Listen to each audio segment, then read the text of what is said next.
From the mind of Mark Yoshimoto Nemkov. All right, so this is the Soyuz 017 FET going into the Neumann MT-48, which I will refer to as the United Nations of Tone.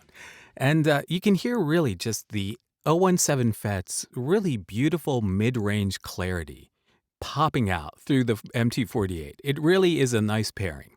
And so I thought that the 017 FET, because it does have a certain detailed presence, yet it does have a very creamy low and mid-range, I figured that this would be a really good microphone to compare between the Neumann and the Apollo. So first of all, like right here, you can see what's going on with the EQ. There's really not a whole lot of EQ going on, right? Here, let me show you. If I take the EQ out, I mean, you probably won't notice a big tonal difference if you're just on a phone, but if you're listening on headphones, you'll hear a little bit more clarity come out. And that's because what we're doing here is we have a low end roll off. We have 250 here. We're just taking the bulk out at 250.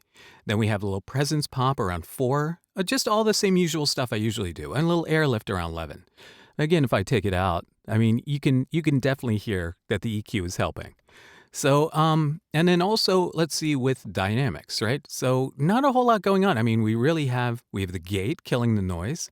We have the compressor really just here, barely kind of just tickling it right there. And limiter, I'm not hitting it that hard. So we're not really even using the limiter. So overall, and if I take the dynamics out, so what I'm going to do is I'm going to take the dynamics out. All right. So you're hearing some noise because the gate is not active. And I'm going to take the EQ out, and then we're going to compare this to Apollo. So this is flat. All you're hearing right now is just the preamp of the MT-48, the 017 FET, and just the preamp without the EQ and the dynamic section. So let's switch over to Apollo. So this is the Apollo, and right away I think there's a noticeable difference. You may want to put on a pair of headphones. It may not be as apparent on a phone speaker, but there's definitely a high-end roll-off that you're not getting. It really feels like a severe high-end roll-off. And also kind of some smeary transient stuff going on there. And I think that this is all really because the core sound of the Apollo going through console is meant to emulate analog recording gear, right? So you have some of the same qualities that you would have in analog recording gear. High-end roll-off, low mid bump, a little smeary transient action. So this helps you with your vintage gear cosplay with the Apollo.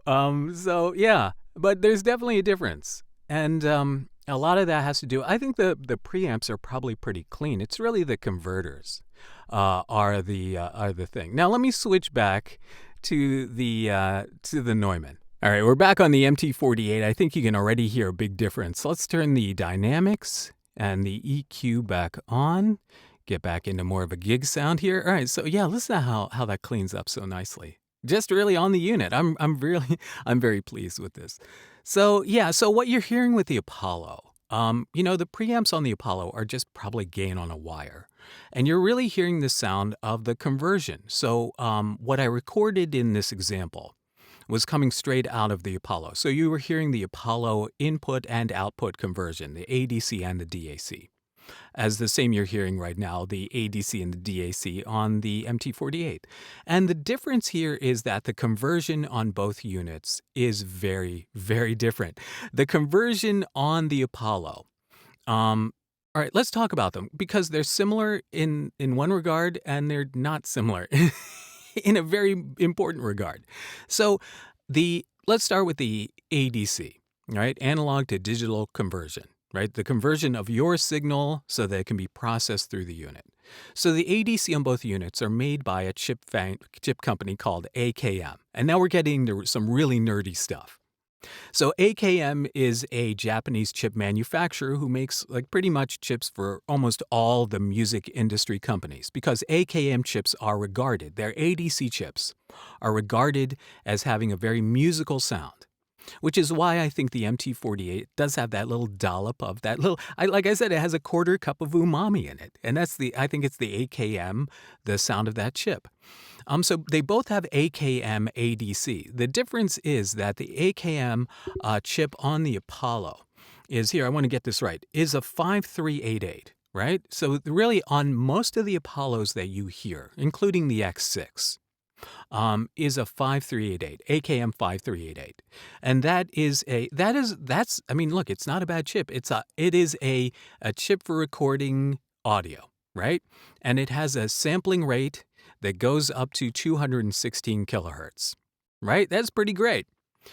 The difference is on the MT-48, it uses a 5578, AKM 5578, which actually has a sampling rate that goes up to 768 kilohertz. So the oversampling on the on the MT-48 is massively better.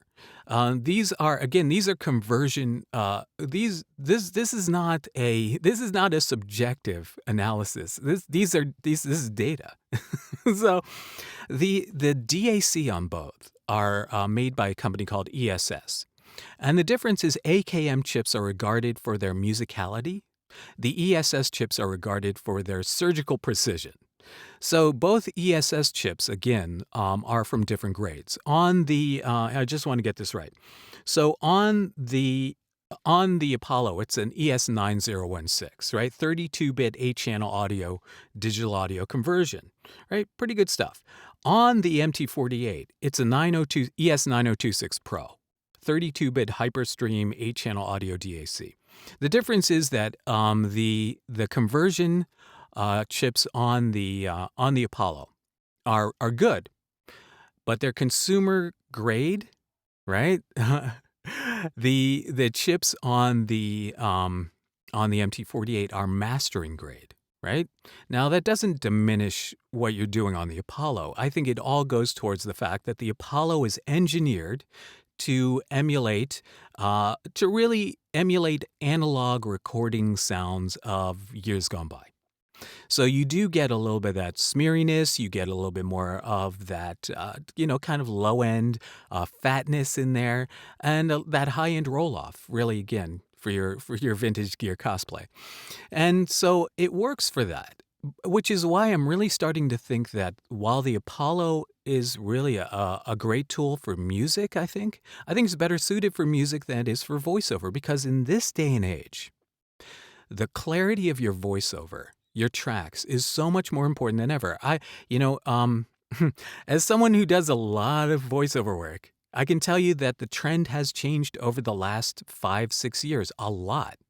And what you read on the internet, what you read on forums, when you're watching somebody's video from like 2016 telling you what your voiceover sound should be, that is probably outdated information by now, unfortunately, because the trend is moving towards clarity, natural sound, and away from really any sort of processing fakeness.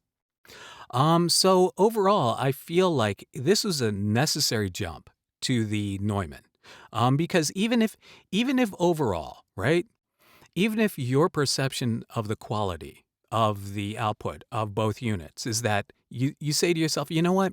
It's not going to matter. The end user isn't going to notice. It's going to sound the same through playback on your phone or through your TV or whatever, once it gets edited and processed and, down the road. But here's the thing. Voiceover isn't about what the consumer hears. A lot of voiceover and success in voiceover and getting jobs in voiceover is about impressing the gatekeeper. And the gatekeeper is going to hear hundreds of iterations of that script read by many different people, right? And you want yours to pop because of the clarity, because it has something extra, because you are getting that little extra, even if it's just an extra 5%, that extra 5% could win you the job.